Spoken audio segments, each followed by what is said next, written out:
iyo uri kugira neza, biravuga ngo ukuboko gutanga niko guhabwa umugisha, kandi upfumbatura igipfunsi nk'uko Uwiteka bivuga, ugatanga nawe ejo akazaguha.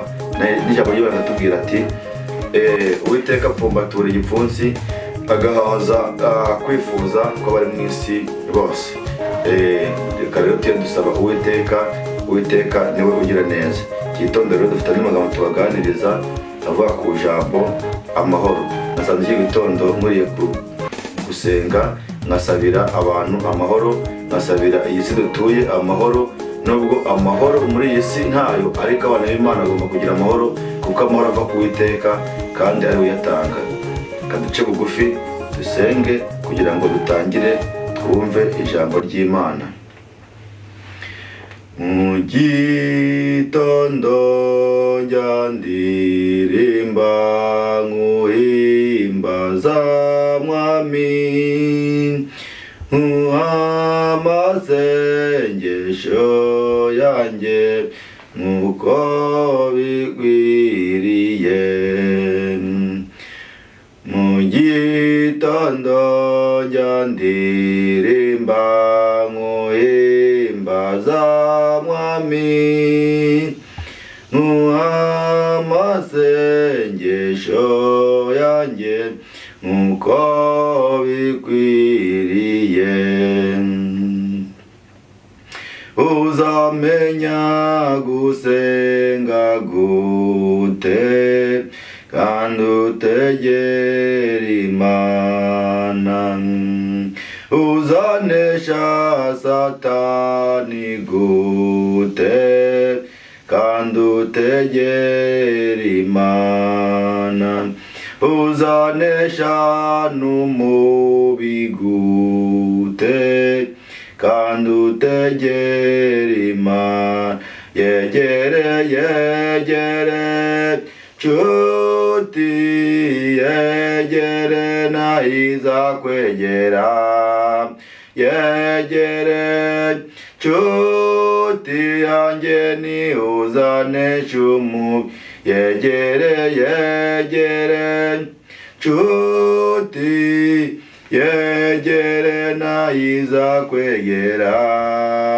Yegere nshuti yanjye nihuzanesha umubi.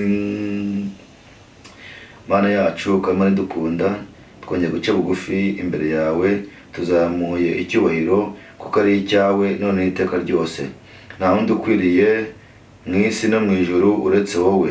Icyubahiro nta wundi ugikwiriye ni icyawe Mwami.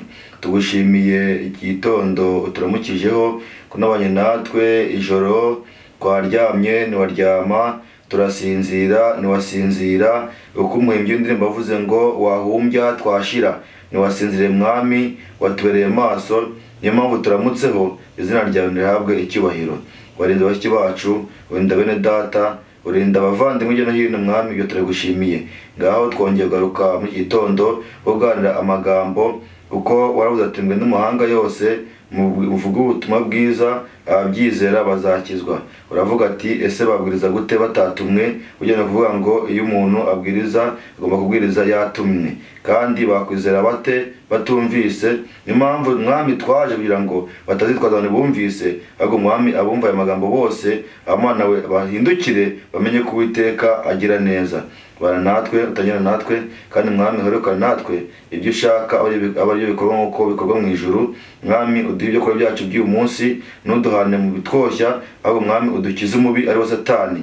Tubanje gusaba imbaraga zivuye iwawe kugira ngo zibane natwe, ko tubyambaje mu izina ry'Umwami wacu Yesu Kristo. Amen. Reka twubahe Imana dusome amagambo ari mu gitabo cya Luka mu Isezerano Rishya, Luka 2:14 haravuze hati: mu ijuru icyubahiro kibe icy'Imana, no mu isi amahoro abe mu bo yishimira.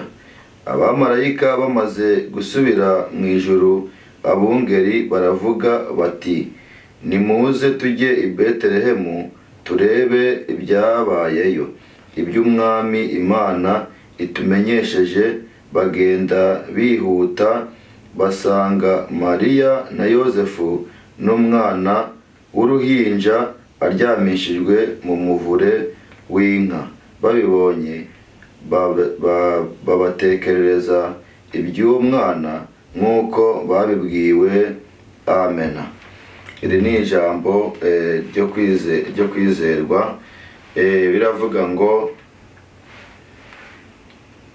ijambo ry'Imana ni ukuri, kandi ijambo ry'Imana ni urukundo, ijambo ry'Imana ni imbaraga. Aho abana b'Imana bari hose barangwa n'amahoro. Kubera iki abantu babuze amahoro? Nuko bananirwa kuva mu ijambo ry'Imana, bakanamuka ku magambo y'Imana, bagakora ibyo bifuza, bagakora ibyo bishakiye. Ugasanga umuntu arakwereka inyuma, ariko ibyo akwereka inyuma sibyo biri mu mutima we.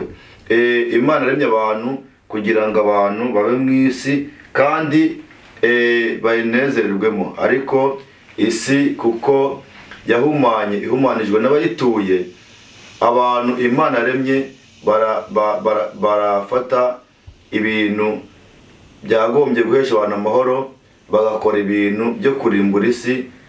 Ugasanga umuntu arica mugenzi we, ugasanga umuntu ararema ikintu kirimbura mugenzi we, nyamara nawe ejo ntago cyamusiga, ku buryo nabo ubwabo usanga ibyo barema babitinya.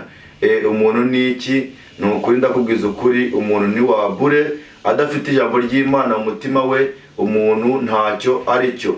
Niyo mpamvu birivuga ngo nimukiyingire umwana w'umuntu utabonerwamo agakiza, kuko umwuka we umuvamo ahe hagashira, akibagirana ntiyongere kwibukwa, kuko umuntu ari wabure. Umuntu ashaka kugira ngo uyu munsi akagupromesinga, akaguha promesse cyangwa akagusezeranya, ariko isezerano rye ntirisohore. Ariko Imana iyo igusezeranije irinda isezerano ryayo, kandi isezerano ryayo naho ryatinda ku iherezo rirasohora. Niyo mpamvu Imana ishobora byose ndi kuyisaba kugira ngo igarure urukundo mu bana b'Imana. Abana b'Imana bafite umwiryane kubera iki? Kubera amahoro abuze muri bo. Nta rukundo. Iyo nta rukundo amahoro arabura. Abana b'Imana babuza amahoro kubera iki? Kubera badakurikira ibyo ijambo ry'Imana avuze ngo babishake kandi babishakane umwete. Hano batubwiye ati mw'isi no mw'ijuru nta wundi ukwiye icyubahiro ni cy'Uwiteka. Icyo gihe bari kuvuga ku by'umwana Yesu, kuko yari avutse kandi avukiye kugira ngo aze gucungura isi. Simeyoni we yarabibonye, amaze kumufata aravuga ati mwami, dore narizeye, ntegereza agakiza kawe, noneho urasezera umugaragu wawe amahoro, kuko mfashe agakiza mu biganza byanjye. Nawe niba ufite Imana muri wowe, ukaba ufite Yesu mu bugingo bwawe, nawe ndagira ngo amahoro y'Imana atanga abe muri wowe. Simeyoni yari akuze, yari umugaragu w'Imana, yakoreye Imana mu bihe bikwiye n'ibihe bidakwiriye. Igihe kigeze kubwo isezerano yari yarahawe, yumva ubutumwa bwiza buvuga ko Yesu yavutse.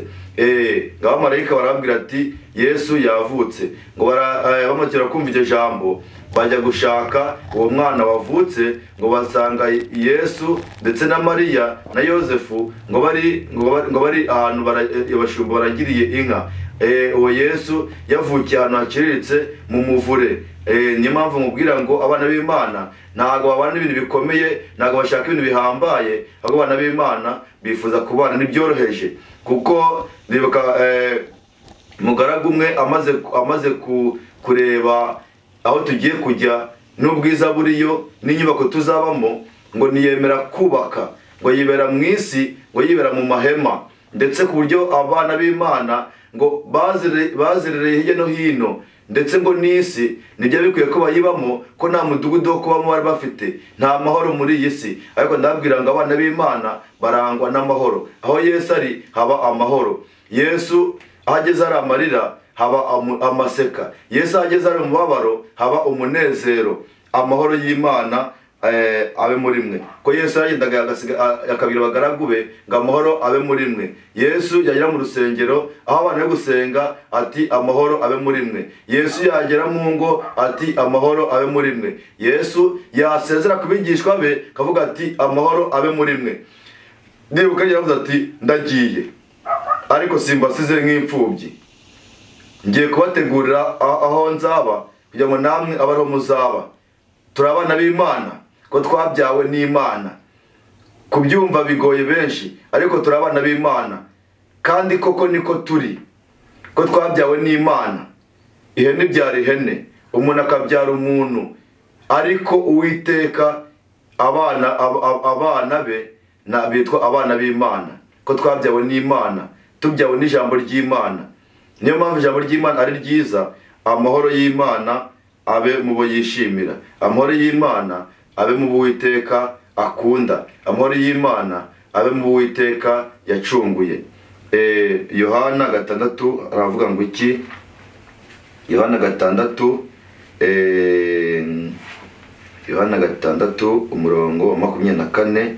Kandi dusome kandi burya niho tugiye gusoreza, ntago tubatinza, tugira ngo tujye tuganira gatoya, tugenda tuganira gatoya, hanyuma tubareke mujye no mirimo yanyu. Ariko ni byiza kuko iri jambo tubifata bikajya kunuze ku mbuga nkoranyambaga cyangwa ku channel yitwa Umubwiriza Online TV, kugira ngo nabo tutari kumwe bajya babasha kubikurikirana isa yose mwabyumva, isa yose mwabibona.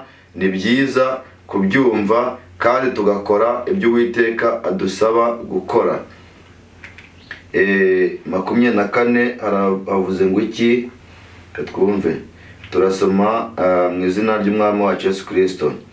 Nuko abo bantu babonye ko Yesu n'abigishwa be badahari, bikira muri ayo mato ubwabo, bajya i Kaperinawumu kumushakirayo. Bamubonye hakurya y'inyanja, baramubaza bati, mwigishwa, waje hano ryari? Yesu arabasubiza ati, nukuri ndababwira yuko ibimenyetso mwabonye atari byo bituma munshaka, ahubwo ni ya mitsima mwariye mugahaga. Nimukorere ibyo kurya bishira, ahubwo mukore ibyo kurya bigumaho kugeza ku bugingo buhoraho, ibyo Umwana w'umuntu azabaha, kuko se ari we Mana yamushyizeho ikimenyetso cyayo. Baramubaza bati, tugire dute ngo dukore imirimo y'Imana? Arabasubiza ati, umurimo w'Imana nguyu, nuko mwizera uwo yatumye. Baramubaza bati, urakora ikimenyetso ki ngo tukirebe tukwizere? Aha rero niho abantu baruhije. Abantu bashaka ibimenyetso n'ibitangaza, ubu ntibashobora kwizera uwatumwe ngo batabonye ibyo akora, batumvishe ibyo avuga.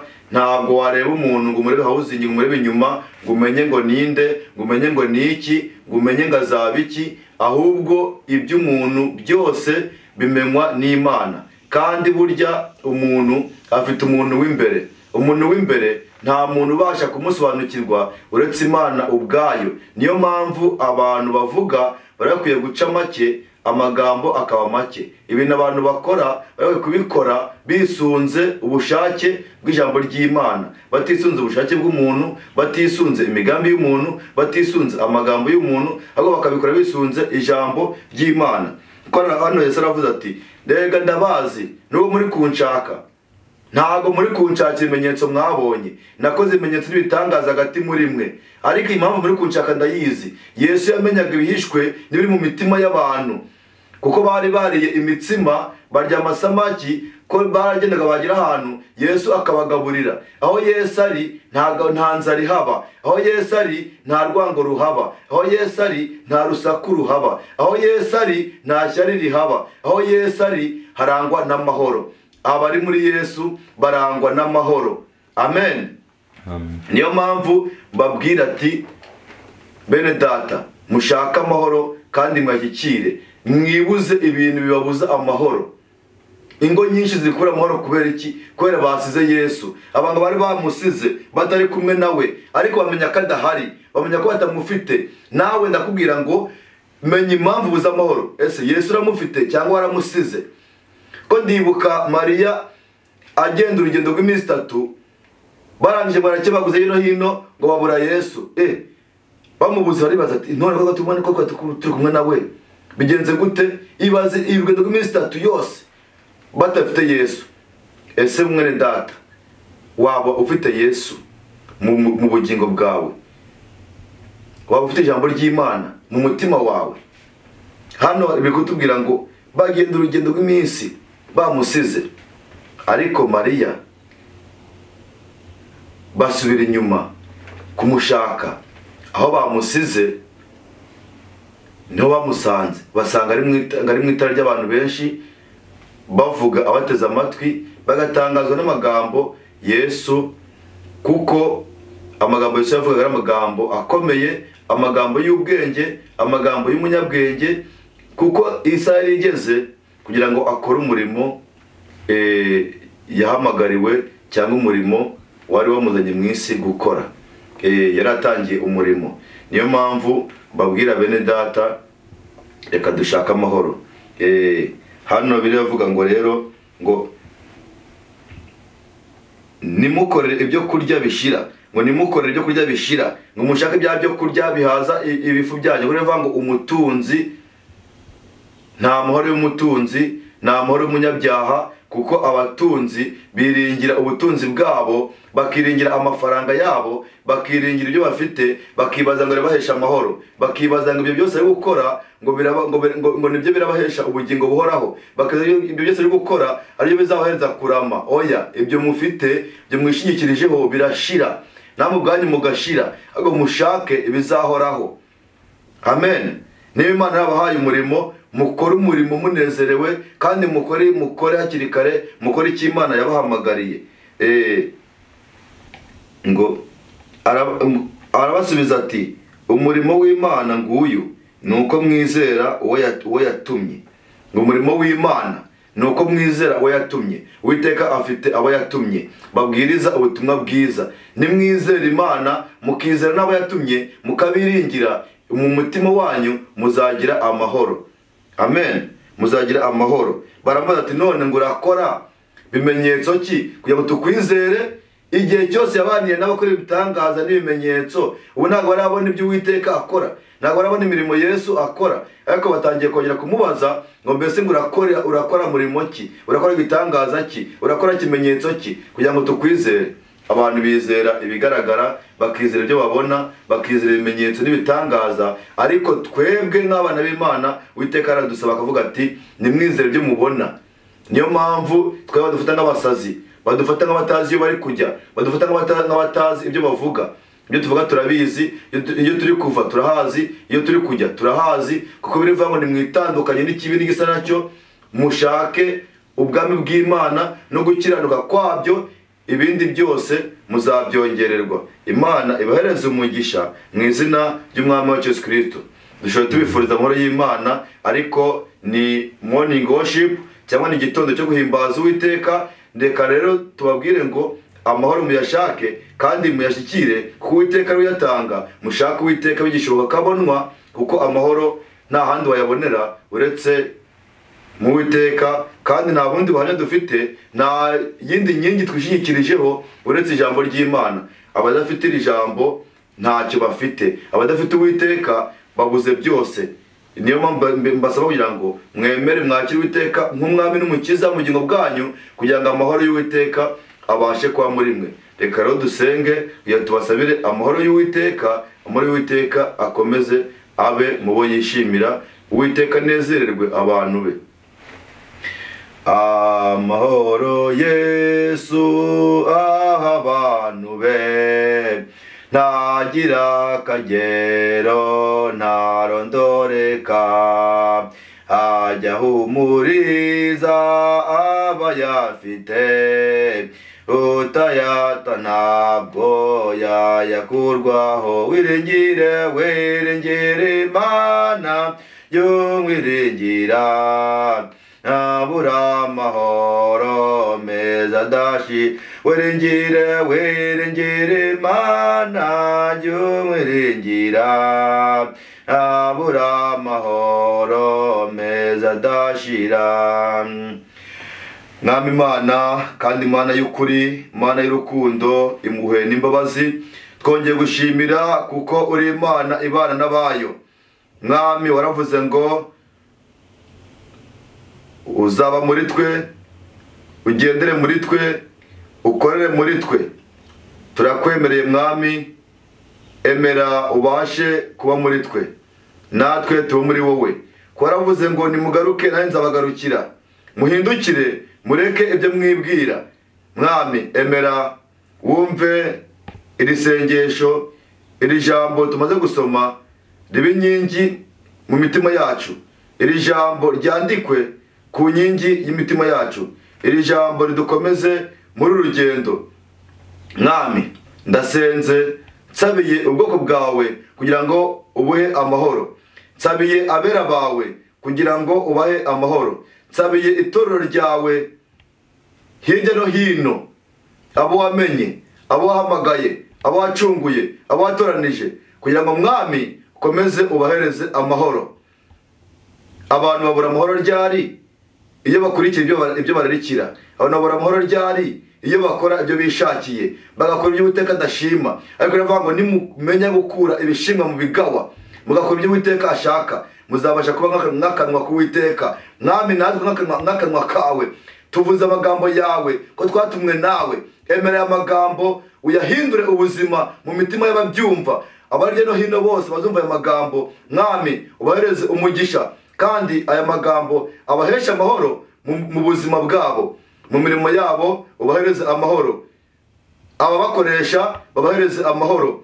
Ingo zubatswe nawe Mwami uzigaruremo amahoro, abera bawe bagaruremo amahoro. Mwami, nongeye gusabira isi kugira ngo uyihereze amahoro. Abayobozi bayobora, Mwami ubahereze urukundo, iyi si iba amahoro ryari? Kuko abantu bahaye ubwenge bagenda bagacura intwaro kirimbuzi, nyamara intwaro kirimbuzi ntabwo irimbura abandi, nabo ibasize. Isi iri guhumana. Ihumanijwe n'iki? Ihumanijwe n'ibyo abantu bakora, bibaza ko bari kwishakira, bari kurindarundiraho ubutunzi, bagashaka ibintu byabafasha muri ubu buzima muri iyi si, ariko Mwami bikababuza amahoro. Ibyo abantu bari gushaka bibabuza amahoro, ntibabizibukire, babireke, bashake amahoro kandi bayashyikire. Mwami, ngomeje kugusaba kugira ngo wite kuri twe ababuze amahoro. Mwami, uyabahe urukundo rwawe no kwizera no kwihangana bigume mu mitima yacu.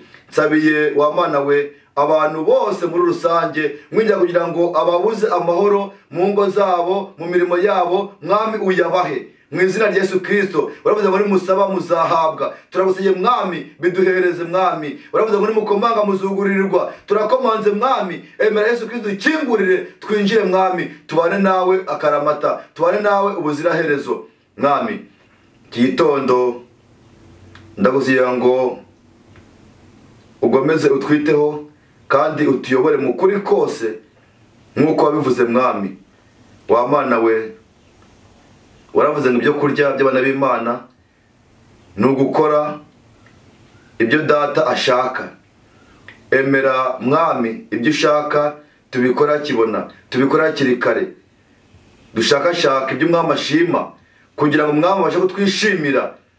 Tureke ibyo twibwira, tureke ibyo imirimo mibi dukora, dukora ibyo Uwiteka ashaka.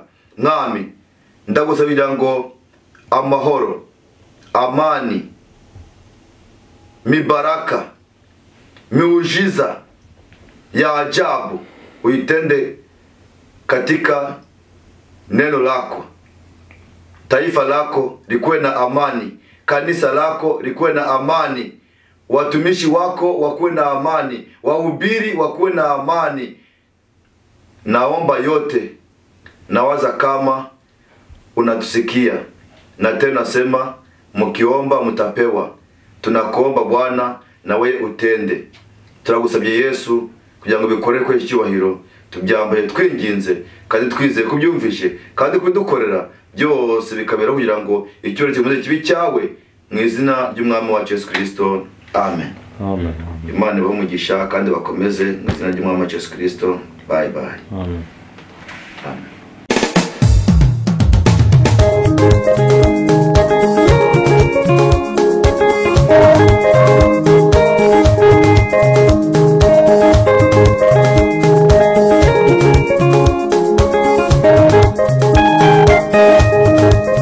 Mahoro y'Imana abane namwe, mukomerere mu mwami databuja. Ibyo yavuze naho udatinda, tubitegerezanye kwihangana. Amahoro y'Imana abane namwe, mukomerere mu mwami databuja. Ibyo yavuze naho udatinda, tubitegerezanye kwihangana. Abatinda nzabitegereza, ngo kuza ko bizasora neza. Aho byatinda nzabitegereza, ngo kuza ko bizasora neza. Aho byatinda nzabitegereza, ngo kuza ko bizasora neza. Aho byatinda nzabitegereza, ngo kuza ko bizasora.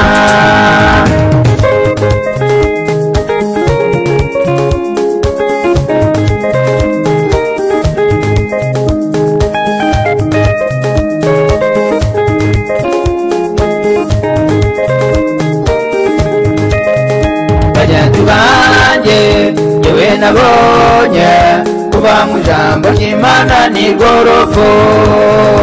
Ibyo nabonye yewe nasaba no gukomerera mu magambo y'Uwiteka. Bagenzi banjye yewe nabonye kuba mu ijambo ry'Imana n'igorofu. Ibyo nabonye yewe nasaba no gukomerera mu magambo y'Uwiteka. Naho byatinda nzabitegereza, ngo kuza ko bizasora neza. Aho byatinda nzabitegereza, ngo kuza ko bizasora neza. Aho byatinda nzabitegereza, ngo kuza ko bizasora neza. Aho byatinda nzabitegereza, ngo kuza ko bizasora.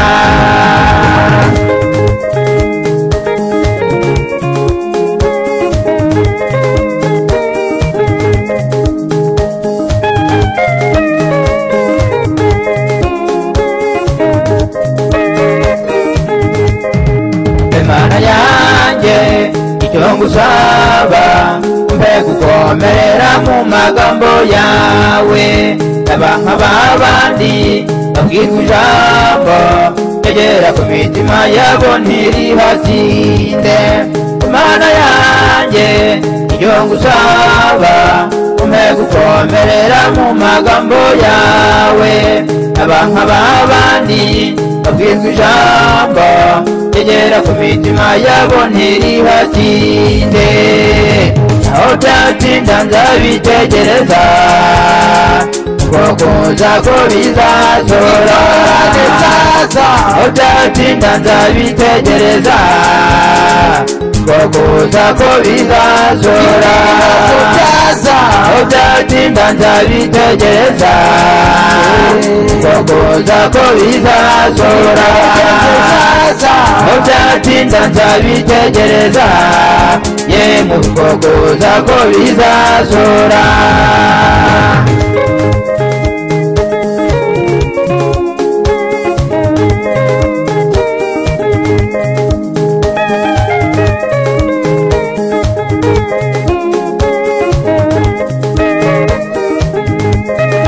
ndangije nifuriza abera bose gukomerera mu magambo y'Uwiteka kuko nabonye kuba mu ijambo bagenzi bagenda ubugingo buruta ubwo iyo nangije nifuriza abera bose gukomerera mu magambo y'Uwiteka kuko nabonye kuba mu ijambo bagenzi bagenda ubugingo buruta ubwo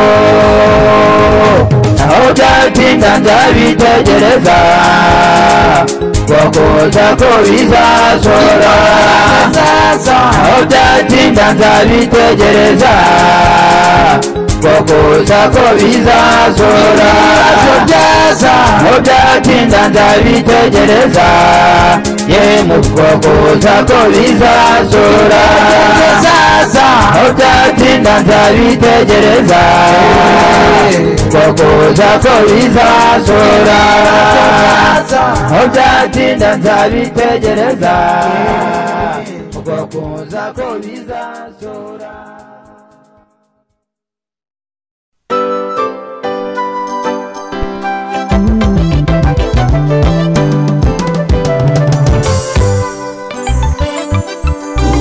bene data